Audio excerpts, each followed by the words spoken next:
So I've just popped over, and as I entered this site, the picnic table at the front, where it's normally the place where people put pots, extra vegetables and fruit, and also things that they just don't want on their plot anymore that could be used for someone else. And I happened to find this shelf, which is absolutely perfect for what I needed in the shed. I kept looking, thinking I need a shelf there for all the jars and bits and bobs to try and sort that out. So I've nabbed that and I'm going to fit it now in the shed, so let's go.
So again, I'm so in for the polytunnel to grow in winter. I've done some chards, pak choys, some spring onions, winter varieties of some greens, but they should grow along lovely in there in the winter, fingers crossed. But I've just checked the forecast and we've got some gale winds coming, so it's time to batten down the polytunnel. Here comes autumn. So if you're new to the channel, you may not know that when I built this polytunnel, I built some screens for each window of the polytunnel with these little clasps that I can lock down, and I can actually cover up the windows for winter, stopping too much airflow. And obviously if we got gales, then it's protecting the polytunnel. I can also take them back if it's a warmer day. It's just a good way of controlling the environment in the polytunnel over autumn and winter.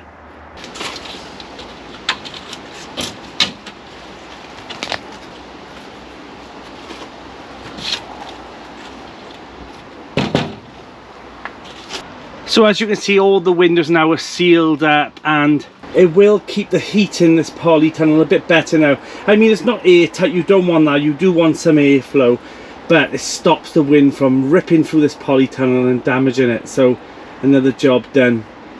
It seems strange to already be battening down the hatches, you know, and the gales do come at the end of summer, start of autumn, but it just comes so quick. You know, we had that little mini heat wave which I think shocked us all as gardeners.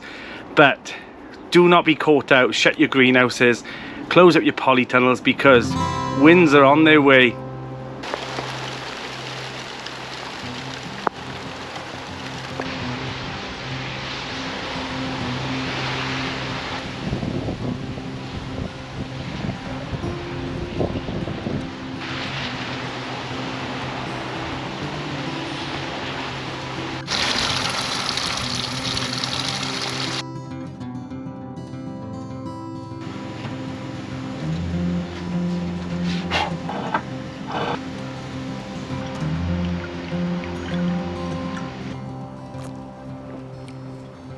It's actually really nice.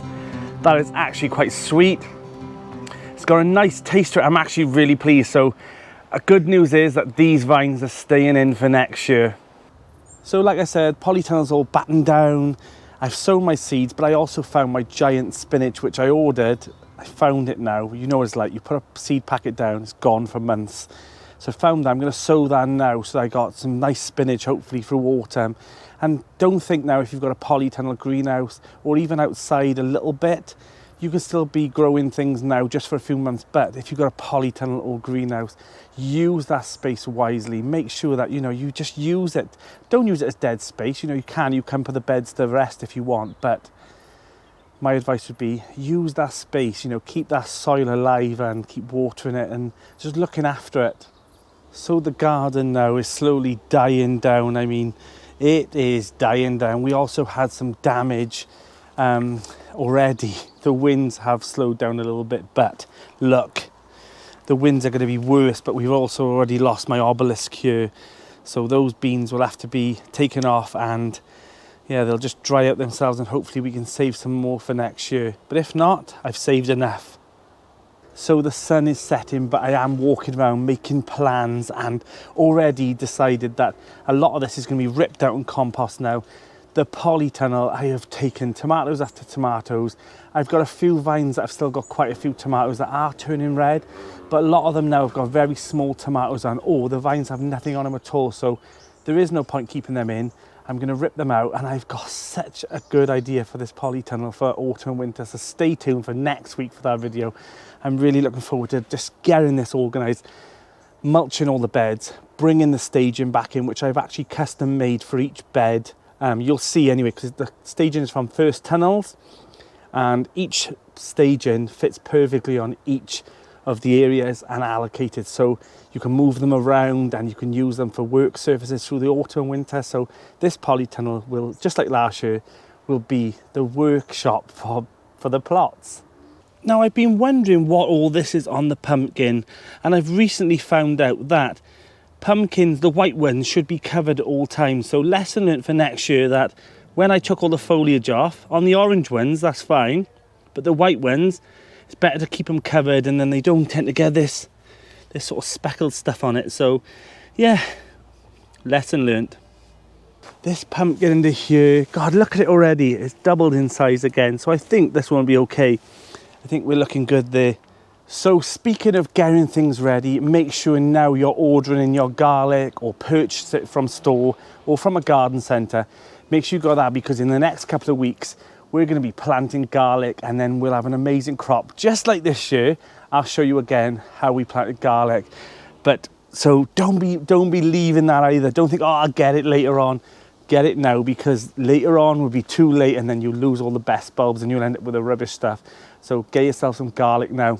So the spring cabbages are shooting away now in the polytunnel. They're getting that daytime warmth and also being watered as well. So they're having a good feed from the compost that I've used. It's very good compost, and that will boost them now to grow to a nice sturdy size.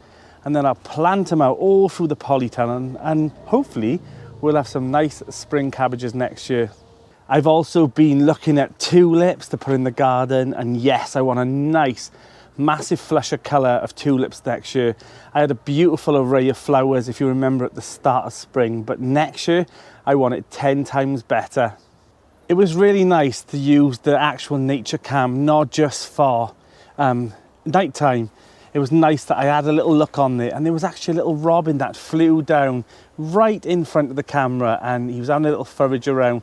So it's nice that it's actually picking things up in the daytime as well. So it's not just for nighttime nature, it's picking up other things as well. So it's really nice that I'm using that all the time. So in the winter, hedgehogs are not going to be around, so we probably won't be catching those. So hopefully we'll pick up other things, and then if I do, I'll show you as well. I'm a little bit worried about this archway. Now, I mean, I have so many comments about this archway. At the moment, it's looking very sturdy, but I'm worried about winter bashing it about. I mean, we're already lost one of the obelisks already earlier on, the winds that came through. It's calmed a little bit now, but the winds are coming tonight, so I'm a little bit worried, but I hope it'll be okay. But through winter, the winds rip through these mountains here. I'm a little bit worried about that. So do I take it down and then put it in the polytunnel just for winter, just to, you know, to overweather it? So I'm just a little bit worried about it. Maybe I'm being too precious about it, but yeah, definitely though, the metal ones, they'll be coming in. I'll put all those in the polytunnel, or I'll dismantle them, because the wind wrecks them. So if you've got some of those metal archways, my advice would be to take them down or move them somewhere that are going to be sheltered, even if you cable tie them to your fences at the back, because if they're in the middle of your garden or middle of your plot, I promise you, the wind will rip them to pieces. You know, they're not made to last. They're just made for a few seasons, but you can make them last a little bit longer by protecting them. I'm going to be taking mine down, popping them in the polytunnel and overwinter them. So the jungle is finally dissipating, it's dropping to the ground, just like nature intended. But never mind, I've been saying this now for a few weeks, that I'm actually excited about the seasons ahead, and I know you are too. The amount of messages and emails I'm having now about next season and what I'm doing next, it's actually really exciting. It's really exciting me getting those, and they're like, what, you know, on your last video, what did you mean by you doing this? And I love the fact that viewers are excited about what I'm doing next, and I want to know what you're doing next as well. So if you want to send me an email, it is in the description of this video. Have a little look, send me a message, show me some pictures of what you've been growing, and also if you have joined the Swede Challenge 2023, pop them in an email, a picture with the weight of your swede in the next couple of weeks, and then I'll pop them in a video. So yeah, if you have your swede from your Swede Challenge, pop it on a picture with the weight in the email and send it over to me, or you can send it to me on my Instagram. That'll also be in the description. So let me know how you're going on with that Swede challenge. Or if you have a swede and it's huge and you didn't know about it, you can still send me an email with the weight of your swede, and I'll pop it on the video, and yeah, hopefully we'll find out who has the biggest swede. So I've just had a text off Mark. The remaining hedgehog, the last one, is ready to be rehomed. That will be 5 now that's been left on the plot and have rehomed themselves. And they're still on the plot because I've seen them on the cameras wandering around and eating the spoiled fruits and things. So they are bedding themselves in. They will eventually disperse, but a few of them have definitely made home on the plot because I've seen little tunnels going into the shed. So I'm happy that some of them are staying. But the last one is on his way over now with Mark. They fattened him up. He's ready to be rehomed here, and then within weeks he will hibernate on the site somewhere, find himself a nest, build it and hibernate all over winter, and then in spring hopefully we'll come out of the nest and then use the plot just like everyone else's.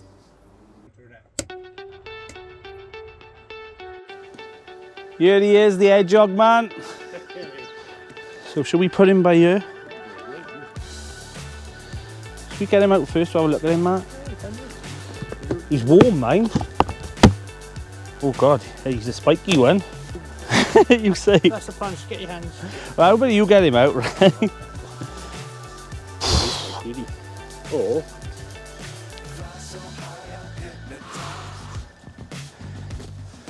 people don't realise though, do they? I didn't realise how spiky they were. I know, until I've never held a hedgehog until the other week, and God, but I love how warm they are. Look at him. You are being told, He looks happy to be out in the coal mine. So are we putting him back in, or should we just let him down? put him back in. Come out and find his own little way around then. Right. When he's ready. I think the last ones did that as well though, didn't they? As soon as they were on the floor, they kind of knew.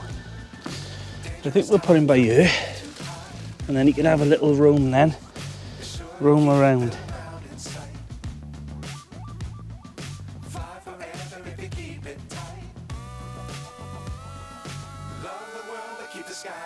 So another eventful day on the site. So I've got a lot of jobs done, but I'm happy that I'm now ready to take all this out and welcome in autumn. I'm Danny, and this is the Grapevine Garden.